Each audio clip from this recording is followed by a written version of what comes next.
Abstract, incorrect, inadequate, vague, horrible words. Today's video will be dealing with words which are a hinder, a speed bump in the road to our freedom. Words which also happens to be horribly abstract, inadequate, and based on wrong premises.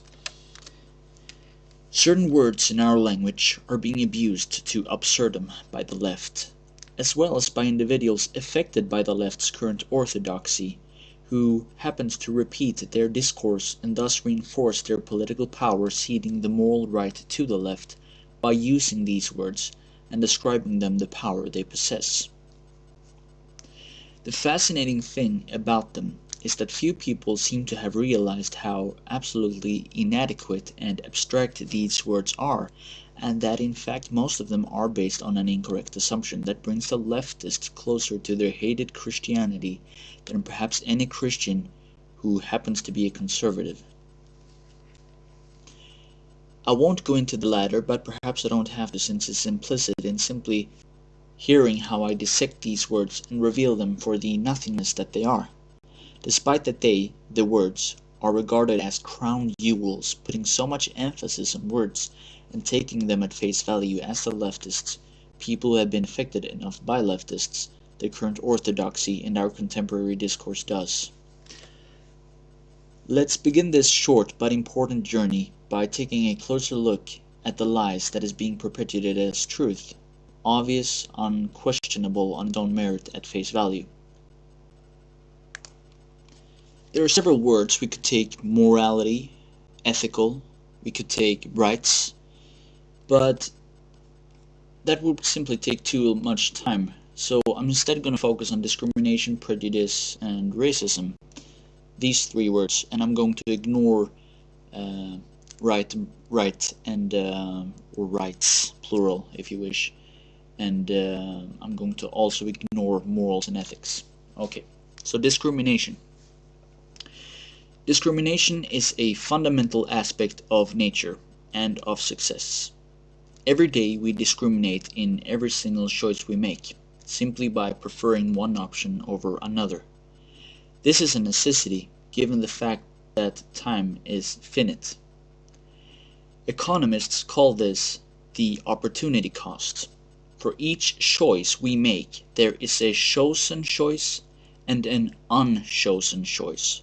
Therefore, all discriminatory acts are logically acts of positive discrimination and negative discrimination. However, every decision we make is made on the basis that our decisions will benefit us the most. This applies to our dealings with other people as well. Discrimination is simply another word for choice. It used to mean that you made choices with care. So, what is discrimination? It's another word for choice. Prejudice. Today, the word prejudice has come to seem synonymous with bigotry. Therefore, the only way a person can establish freedom from bigotry is by claiming to have wiped his mind free from prejudice.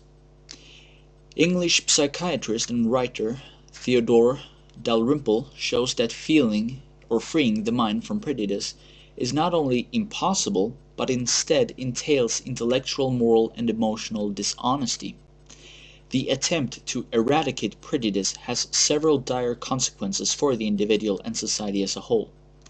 Dalrymple makes an excellent point that removing one prejudice does not ipso facto lead to some better outcome.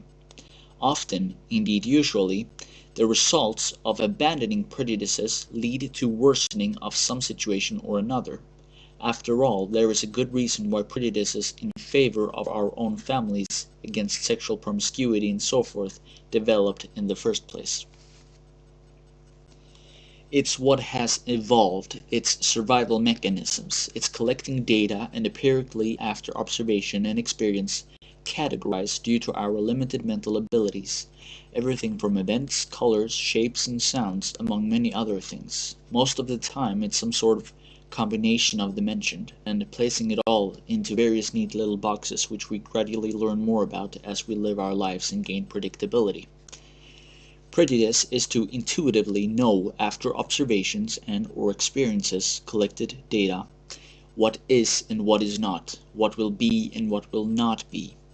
Prejudice is to understand and interpret per capitas, understanding demographic thinking, having the ability to predict the likelihood of coming emerging events, understanding what will be. It's an intelligent trait. It's a necessary part in learning and gaining knowledge. It's an intelligent trait which becomes more prevalent the more intelligent the species. It's a trait which all humans share, even human individuals with considerably low IQ. It's a trait which, as I've said, has served evolution and genetic clustering expressions' ability to survive, spread, and copy their own genes. We're prejudiced of high heights because we have learned through our evolutionary experience that there's a danger attached to it, since a possible outcome is our death. We've learned that there's an increase of our chance to die. We're prejudiced of saber-toothed tigers since we know they aren't to be trusted. If something goes wrong, it may lead to our death or the death of our family members. This is obviously a good trait in many ways.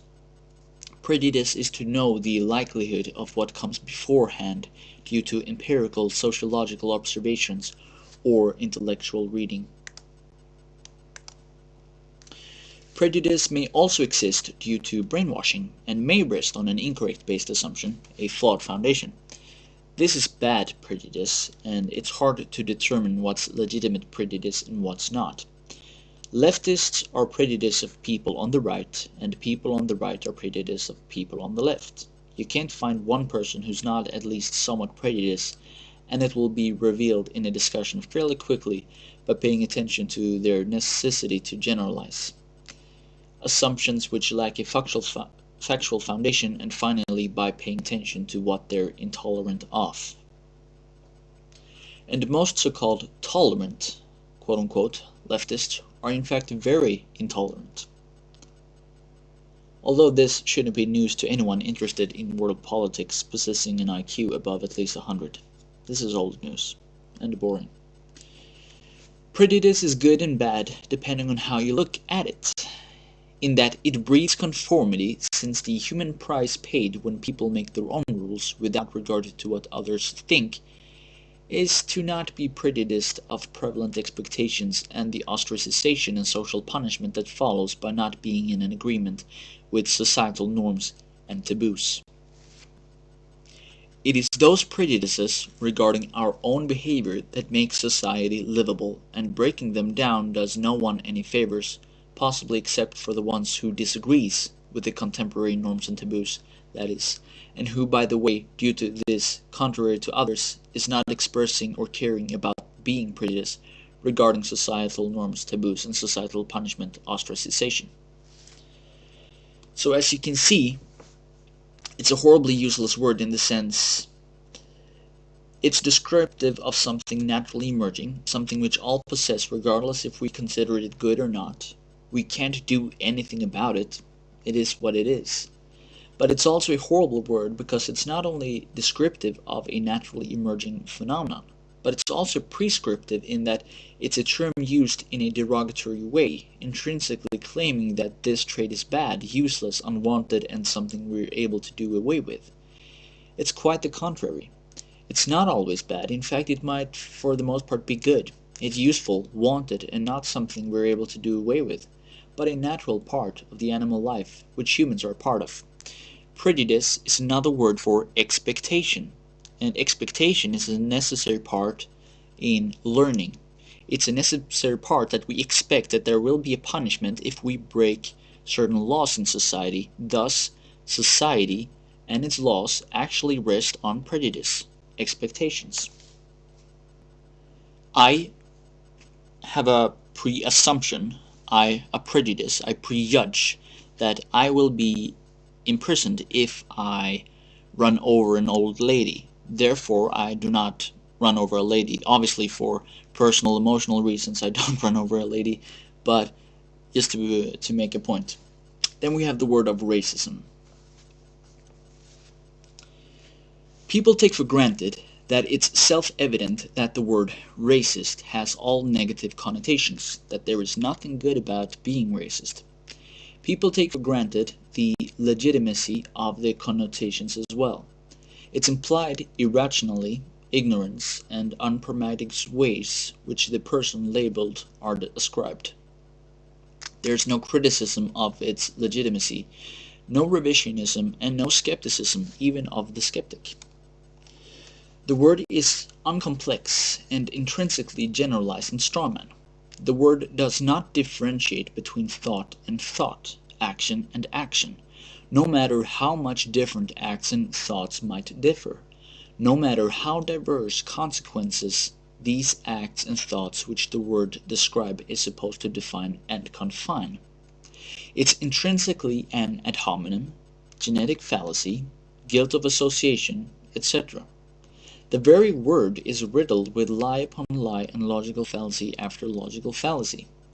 The word does not differentiate, like I said, between one, defensive racism, which could be a disassociation, it could be macro-nepotism, or an offensive racism, which could be colonialization, exploitation, imperialism, nor between three, a dangerous racism, which could be a physical offense, or soft racism, which could be semantic offense, humor. So there's at least 4 ways we can differ racism on. One is dangerous racism, where there's physical violence, soft racism, humor.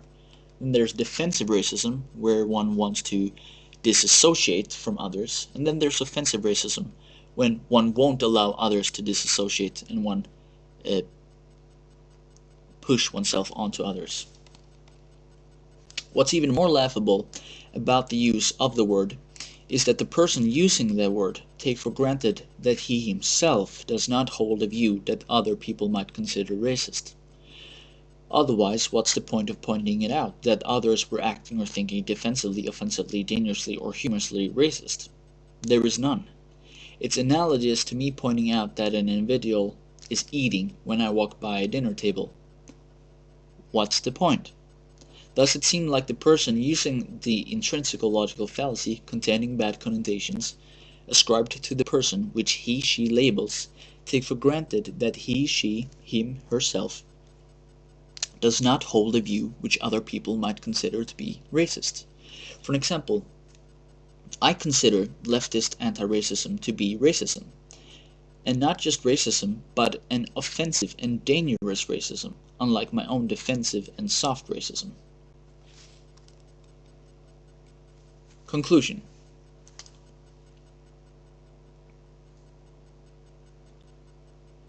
Here below follows what these words in actuality define or mean. We begin with ethical, which I didn't touch upon. Ethics is essentially another word for pragmatism or subjective value system. Ethical includes morals, moral being my taste, my opinion, my values, what's in line with my goals, and immoral being the opposite, what is not my taste, not my opinion, not my values, what's opposing to my goals. Right, or rights plural, is another word for privilege. Discrimination is another word for choice. Prejudice is another word for expectations.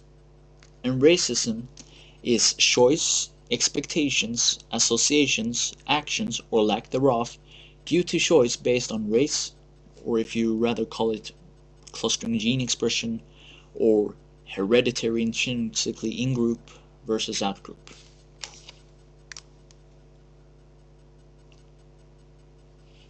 So the next time you hear the word racism,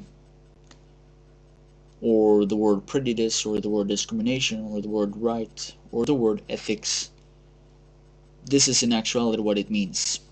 It's horribly vague, horribly inadequate, just horrible words that hinder correct thought in modern society.